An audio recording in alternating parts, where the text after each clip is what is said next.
Marines kicking his ass, but he'll get there. He's got a good head on his shoulders, and that seemed why they were close. The Marines, in their infinite wisdom, deemed him unfit for duty. Can't fight with one arm. Never tell a soldier what he can't do. If anyone deserves a second chance, it's guys like Mitchell. Give me an army of men like him, and there's nothing Atlas can't do. Lagos. If there were a better example of government ineptitude, I haven't seen it. The KVA walked in like they owned the place, like it was their right to take whatever they wanted. Helpless, the officials come to me. They came shocked that a few well-armed men can bring a nation so great, so powerful, to its knees.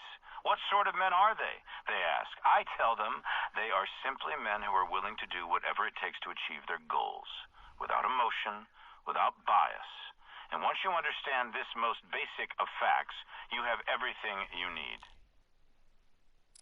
Above-ground nuclear power facilities have been a tactical hazard since their inception. In 2048, Atlas submitted a lengthy report to the Defense Department on the security risks. I guess they didn't like the findings because they buried the report. I think they gave us the security contract just to shut us up. But that's not why I accepted the job. I took the contract because Atlas would give the taxpayer the best return on their buck. We spent millions on concrete reinforcements. We build anti-aircraft defenses, but our greatest achievement? Eliminating human error. You can build your defenses as strong as you like, but the human race is the weakest link in any system. When an attack does come, and I have no doubt it will, then mark my words. It will be because someone has left the door unlocked. You can't protect what you can't control. Leaders lead. Success or failure comes down to the choices we make. Capturing Dr. Denois be a decisive step forward in the hunt for Hades, but what purpose does it serve to prosecute this man for his crimes if we can use him to prevent future crimes against humanity? Hundreds, maybe thousands, have been killed by this man's experiments, but what if the results could one day benefit humanity and save lives? Is it wrong to put that knowledge to use, regardless of how it was obtained? It's only right that we respect the dead. What better way to honor them than give meaning to their demise? Scientific data exists outside any moral framework. It's a resource that can be exploited for good or bad. The choice is ours. But to choose to do nothing with it is no choice at all. It is to accept that innocent people died for nothing.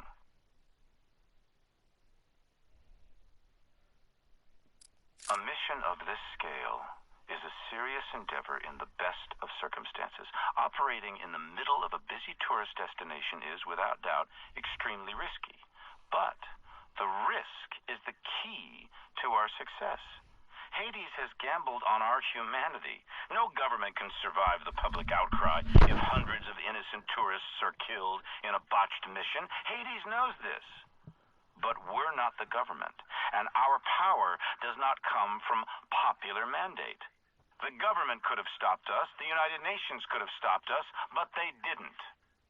Why? Because they think I've stepped into my own trap. They've seen what Atlas can do, and they know how powerful Atlas has become. They're afraid, more afraid of me than they are of Hades. And with the KVA on the run, who is left to disrupt their status quo? They look at us, and instead of seeing our success, they see a threat. Someone too powerful to control, too powerful to stop. And so they've gambled on our failure and their right to be afraid. Failure is not an option for us. As long as we deliver Hades' head on a stick, no one will want to stop us. They'll want to follow us. If you want to sell people on your vision, show them. They call this part of the world the cradle of civilization. For 10,000 years, it was the center of trade and culture, home to kings, caliphates, despots, and dictators. The first images of war I ever saw came from this place. 2 wars in 2 decades with nothing much to show for it. I saw how wars quickly became quagmires, if not prosecuted effectively. If ever there was somewhere that represented the utter failure of governance, Baghdad was it. While our leaders left this place to its fate, I took this as an opportunity to seize our destiny.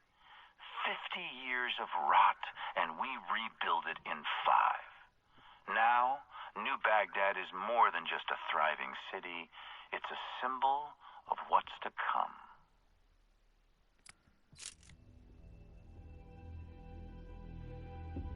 Everybody thinks their ideas are right. That's why the people you call terrorists call themselves freedom fighters. The fundamentalists think they're right, the capitalists think they're right, the communists think they're right. And no one will ever convince anyone of anything.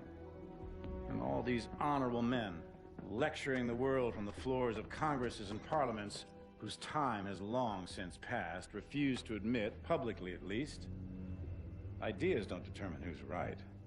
Power determines who's right.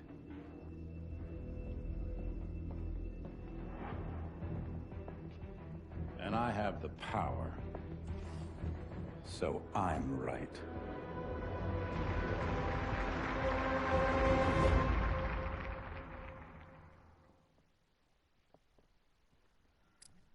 On days like these, it's hard to remember what progress looks like. Billions of dollars, years of research. The human body is not a machine that we can simply rebuild. Tissue damage takes time to heal. Cells take time to grow. We are mortal creatures, and time is successfully accelerated the growth process, but the cells are unable to sustain themselves after a certain period. Nevertheless, Danois continues to be a valuable asset. Without Danois, Manticore would have died at the developmental stage. Disloyalty? There is no greater crime. There is no punishment harsh enough. They must have recruited Mitchell. I saw something in him, something you rarely see in a man. A leader. Something of myself, maybe. A man who can follow blindly, yet still think for himself. Will had to strike out on his own. Disloyal? I used to think so. But maybe I was wrong. I like to think Will would have come back into the fold, given time. In order for a butterfly to be born, a caterpillar must die. At a certain point, imaginal cells are triggered in the caterpillar's DNA. And these cells remain dormant, but once activated, they suddenly behave like a cancer, aggressively attacking the healthy cells. The cancerous cells grow, and the caterpillar is eventually destroyed, but the cancerous cells become the basis of new life form, a butterfly. And so, the cycle continues. So cruel, yet so beautiful.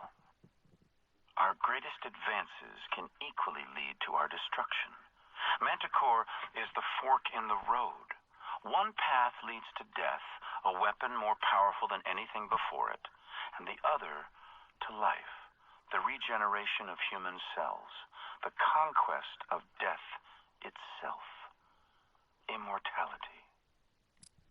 You can turn anything into a weapon. It just takes imagination.